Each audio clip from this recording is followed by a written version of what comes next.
Madame, Monsieur, vous regardez Logos Radio et Télévision dans l'émission Convaincre pour être élu, une émission de la campagne électorale pour les différentes circonscriptions, Likassi et Kombouve, une émission dans laquelle nous recevons les candidats afin de battre campagne pendant cette période de la campagne électorale. Aujourd'hui, nous recevons pour vous l'honorable Roger Tamboué, les candidats numéro 125 à la députation provinciale, à qui nous disons bonsoir et bienvenue. Bonsoir, merci. Alors, honorable Roger, vous êtes candidat numéro 125 à la députation provinciale pour la circonscription de Likassi. Vous êtes également consultant international, agronome au projet Pabea Cobalt de la Banque africaine de développement, mais vous êtes également cadre du parti Alliance pour la transformation du Congo retrouvé ATCR, dont l'autorité morale est M. Philippe Ngwala.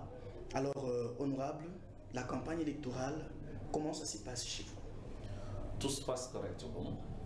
Tout se passe correctement, quand bien même c'est trop serré. Mais sinon, on a cette foi et cette espérance que tout va se passer à la merveille.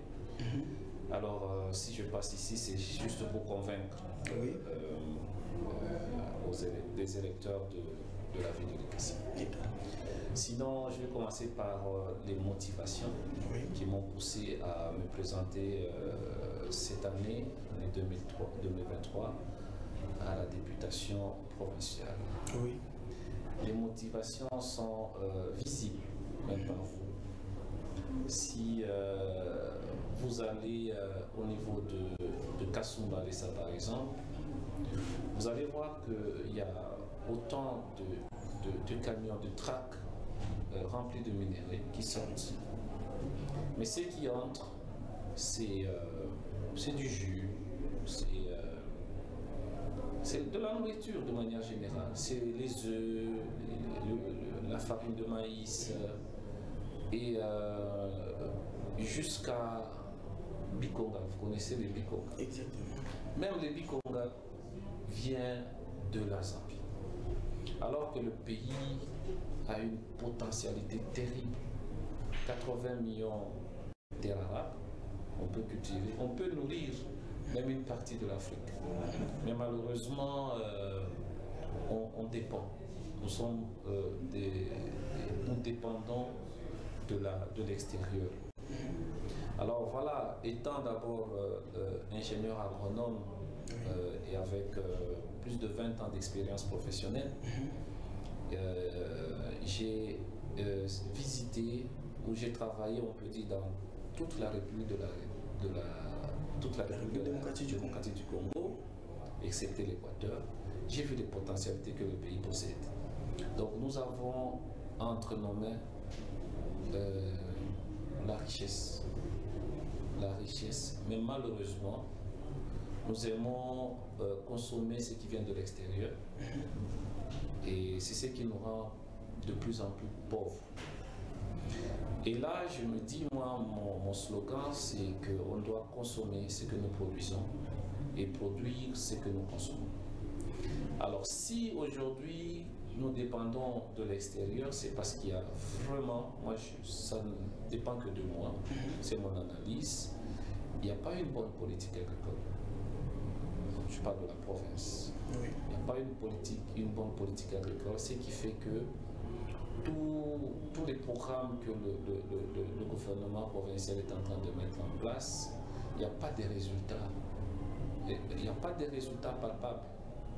Je prends le cas à l'époque, il y avait projet 500 hectares pour chaque entité minière. Il y a eu assez de résultats. Il y a eu le programme Village agricole. Pas de résultats. Aujourd'hui, le gouvernement provincial est en train d'appuyer les agriculteurs avec les semences engrais, mais sans un accompagnement technique. Parce que nous, les agronomes, ne sommes pas impliqués. Ça, c'est une observation que j'ai faite. Vous allez voir que même nos ministères, les ministères de l'Agriculture, ne sont pas occupés par les gens du domaine. C'est souvent les géographes, les juristes, les autres. Mais nous-mêmes, je me dis, moi je ne me culpabilise. C'est parce que nous, les agronomes, on ne s'intéresse pas trop à la politique.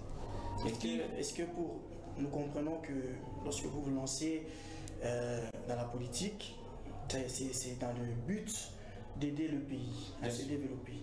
Est-ce que pensez-vous que cette aide-là est importante ou encore elle a de l'effet sur la population ou le pays, que lorsque vous êtes en politique, ne pouvez-vous pas aider le pays tout en étant à l'écart de la politique? Non, il faut comprendre que, comme je l'ai dit, il n'y a pas une très très bonne politique agricole. Je vais vous donner juste des données statistiques, vous allez comprendre. Au pays, nous sommes environ 100 millions d'habitants. 100 millions d'habitants. Et 30% seulement, 30 sont les bourgeois. Et 70%, c'est le paysan. Et le métier ou l'activité principale d'un paysan, c'est l'agriculture. Et cette statistique-là, c'est un avantage ou bien c'est un obstacle? Non, c'est naturel, c'est comme ça. Okay. C'est comme ça. Ce n'est pas dire qu'on favorise les uns en défaveur des autres. Non, c'est comme ça. Même dans d'autres pays, c'est comme ça. Les bourgeois sont peu nombreux que les paysans. Et donc, l'activité principale, je disais, d'un paysan, c'est l'agriculture. Et si on met du sérieux, on peut créer beaucoup d'emplois, des jeunes, beaucoup d'emplois. Il n'y aura même pas de chômage. Okay? C'est comme ça que moi, j'arrive, en faisant toute cette analyse, je me dis, je me présente cette année pour être député afin d'aider le gouvernement à bien définir la politique agricole, de sorte que tout le monde, tous les paysans s'y retrouvent. Ça veut dire on va créer l'emploi à partir de la base. Parce que tout le monde n'est pas appelé à travailler dans les mines, pas forcément. Okay? Et c'est dans l'agriculture où nous avons autant de métiers qu'on peut créer. Je prends juste, par exemple, la production, la filière arachide. On peut avoir des gens qui sont là pour produire l'arachide. Okay? Il y a d'autres qui peuvent créer l'emploi juste pour transporter l'arachide vers les usines de transformation. Okay? Les usines de transformation vont produire de l'huile, n'est-ce pas? Ils vont vendre. Les tourteaux d'arachide peuvent aider aux éleveurs de poulets de chair, les canards, à produire. Et ceux qui vont produire les poulets de chair et tout, ils peuvent vendre aux gens qui vont faire de saucisses, n'est-ce pas? De saucisses, de poulet, saucisses de canard, saucisses de... Vous voyez un peu. Oui. Donc si on arrive à mettre du sérieux dans ce secteur, toute la chaîne là, des valeurs, sur toute la chaîne des valeurs là, il y aura toujours des métiers qu'on peut créer et on ne parlera plus de chômage dans ce pays. Ok, honorable, les élections sont organisées partout en RDC et peut-être la population se pose la question de savoir pourquoi le choix de l'ICASI alors qu'à Kambov, il y aura des élections, à Lubumbashi, il y aura des élections, à Kinshasa, à Kisangani, à Goma, il y aura des élections. Pourquoi le choix de l'ICASI? Le choix de l'ICASI parce que d'abord je suis natif de l'ICASI. Je suis né à l'ICASI, je suis né à Panda, j'ai grandi à l'ICASI, j'ai fait mes études primaires, secondaires à l'ICASI, mes études universitaires à Lubumbashi, et je suis allé travailler, j'ai commencé à travailler d'abord dans le Grand Katanga, Puerto, Moba, Mitoaba, partout là. Et puis présentement je réside à Kinshasa, c'est là où il y a ma famille. Mais je me dis, j'ai réfléchi, je me suis dit, ma communauté a besoin de moi. C'est comme ça que je suis rentré pour postuler au niveau de la circonscription de l'ICASI. Mais je suis natif de l'ICASI. Voilà, vous dites, votre communauté a besoin de vous, mais la République démocratique du Congo, c'est aussi votre communauté Kinshasa, vous habitez, vous résidez présentement à Kinshasa. Ouais. Alors, pendant cette période de la campagne, nous pouvons lire sur plusieurs affiches, il y a des paroles, des phrases qui sont écrites, pardon. Sur votre affiche, il est écrit « Tous pour la transformation de la vie de l'ICASI par l'entrepreneuriat en agro-business ». Pourquoi seulement le secteur de l'agronomie pour le développement de l'ICASI alors que la population a plusieurs besoins? Il y a l'insécurité, il y a des problèmes sanitaires, il y a plusieurs domaines qui ont besoin de la transformation. Pourquoi le choix spécial pour l'agronomie, pour la vie de l'ICASI? Vous savez, il y a l'insécurité, c'est parce que les gens sont affamés. N'est-ce pas? Oui. Il y a l'insécurité, c'est parce que les gens sont affamés. Si les gens trouvent leur pain sans problème, je ne vois pas pourquoi ils doivent aller... C'est-à-dire, le premier ennemi, c'est la faim. Ça, c'est un vrai problème. Et la santé, si on a toujours dit que même quand vous allez à l'hôpital, quand on vous donne le médicament, on vous dit quoi? Avant de prendre ces médicaments, il faut manger. Ça veut dire la nourriture, c'est la base du tout. Si les gens ont à manger, vous verrez que même l'insécurité va partir. Les maladies vont commencer à partir d'elles-mêmes. Ok? Parce que la maladie, c'est quoi? C'est un déséquilibre. Si le corps est en déséquilibre, c'est-à-dire tu n'as pas assez de protéines, tu n'as pas assez de vitamines, tous ces éléments-là viennent de la nourriture. C'est-à-dire, quand on produit, ok, on produit suffisamment et de manière équilibrée, vous allez voir qu'il n'y aura pas de maladie et même les sécurités n'auront pas. Très chers téléspectateurs, vous regardez Logos Télévision, Convaincre pour être élu. Aujourd'hui, nous recevons l'honorable Roger Tamboué. Il est candidat à la députation provinciale pour la circonscription de l'ICASI. Alors, honorable, puisque nous sommes en train de chuter avec cette émission, que prévoyez-vous? Les élections auront lieu le 20 décembre.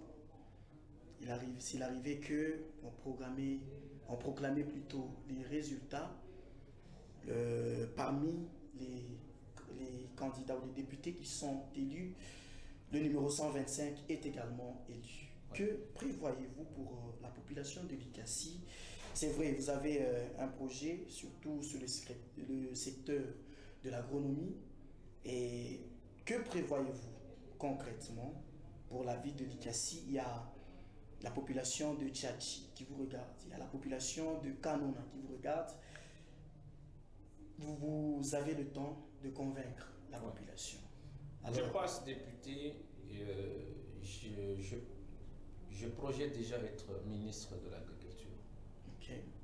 Ok, juste pour aider toutes ces communautés-là à se développer à travers l'agro-business.